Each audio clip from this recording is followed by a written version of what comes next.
कुछ दुआ सलाम हुई और फिर वो दोनों साइड हट गए और फिर लोगों के एक बड़े से हुजूम के साथ वो हॉल के अंदर दाखिल हुई। मेरी नजरें सीधा उस पर जाकर लॉक हो गईं। थाम हुसो, भाई साहब, वो उस पासपोर्ट साइज फोटो से भी 1000 गुना ज्यादा खूबसूरत थी। उसके आसपास का ऑरा इतना ठंडा और पावरफुल था कि कोई उसके सामने नजरें नहीं उठा सकता था। जैसे ही वो अंदर आई, उसे तुरंत फील हो गया कि कोई उसे घूर रहा है। उसने झटके से मेरी तरफ देखा। उसकी वो तेज कातिलाना नजर, कसम से एक सेकंड के लिए तो मेरी धड़कन ही रुक गई। मैं उसकी आंखों में पढ़ने की कोशिश कर रहा था कि क्या वो मुझे पहचानती है, लेकिन उसने तुरंत अपनी नजरें ऐसे हटा ली जैसे मैं कोई हवा हूं। मेरा दिमाग और घूम गया। क्या चक्कर है भाई, ये मुझे जानती भी है या नहीं? तभी मेरे पिता ने एकदम मक्खन लगाते हुए बत्ती सी दिखाकर पूछा, मिस थाम, आपके पतिदेव नजर नहीं आ रहे? क्या वे आपके साथ नहीं आए? ये सुनते ही मैंने नोटिस किया, थाम हुसो ने एक माइक्रो सेकंड के लिए फिर से मेरी तरफ हल्की सी तिरछी नजर डाली और एकदम शांत आवाज में बोली, उनका यहाँ आना ठीक नहीं था। इसके बाद सारे चमचे उन्हें घेर कर ड्राइंग रूम की तरफ ले गए। उनके पीछे पीछे वो थाम हाँ भी आ रही थी। आज उसने भारी भरकम गाउन पहन रखा था। उसने मेरी तरफ देखा तक नहीं, पूरे रास्ते बस मेरे भाई से चिपककर दांत फाड़ रही थी। मुझे भी क्या, भाड़ में जाए। मैं वहीं कोने में चुपचाप खड़ा था कि तभी मेरी वो नकली मां पीछे से आई और उसने मेरा हाथ कसकर दबोच लिया। सांप की तरह फुफकारते हुए बोली, तू अभी तक यहाँ क्या कर रहा है बेशरम? क्या तू अभी थामा को नहीं बुलाए? दिमाग में बैठा ले, अब वो तेरी भाभी है। मैंने झटके से उसका हाथ छिटका और एक तगड़ी स्माइल मारते हुए बोला, छेल करो, मुझे किसी कबाब में हड्डी बनने का कोई शौक नहीं है। वो तो तुम्हारे मिस्टर लाम ने मुझे रुककर पार्टी एंजॉय करने को कहा है। जिस दिन से मुझे बच्चों की अदला बदली का सच पता चला था, मैंने उन्हें पिता बोलना छोड़ दिया था, सिर्फ मिस्टर लाम कहता था।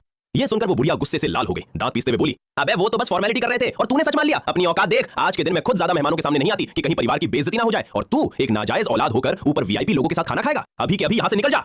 मेरा पारा हाई हो रहा था। मैं उसे सुनाने ही वाला था कि तभी मेरी नजर बैल्कनी की तरफ गई। मेरी बीवी यानी थाम हुसो फोन पर बात करते हुए बैल्कनी में अकेली जा रही थी।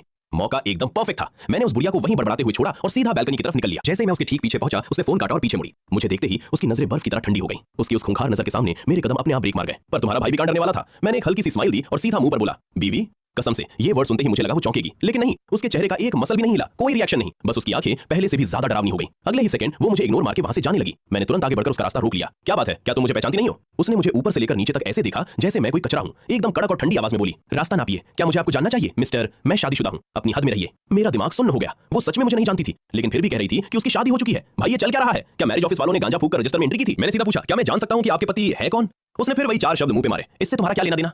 अब मेरे पास ब्रह्मास्त्र निकालने के अलावा कोई चारा नहीं था। मैंने तुरंत अपनी जेब से मैरिज सर्टिफिकेट की कॉपी निकाली और सीधा उसकी आंखों के सामने ठोक दी। मिस थाम, जरा नजर मारिए, दुल्हन वाले कॉलम में ये फोटो और नाम आप ही का है ना?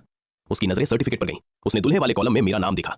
मुझे लगा अब तो गेम पलट गया, लेकिन भाई साहब उसने एक ऐसी जहरीली स्माइल दी और जो ताना मारा ना, मैं हिल गया। वो बोली, मिस्टर लाम, आजकल 100 to 200 रुपए में असली दिखने वाले जाली सर्टिफिकेट आराम से बन जाते हैं। अगर फ्रॉड करना ही है ना, तो कम से कम थोड़ा प्रोफेशनल बनने की कोशिश कीजिए। सर्टिफिकेट जाली है। ये ताना मारने के बाद वो वापस अंदर नहीं गई। वो सीधा छोटे से गार्डन से होते हुए पार्किंग की तरफ निकल ली। मैं भी कहां हार मानने वाला था। मैं उसके पीछे पीछे भागा। मुझे इस पूरे ड्रामे का सच जानना था। पर भाई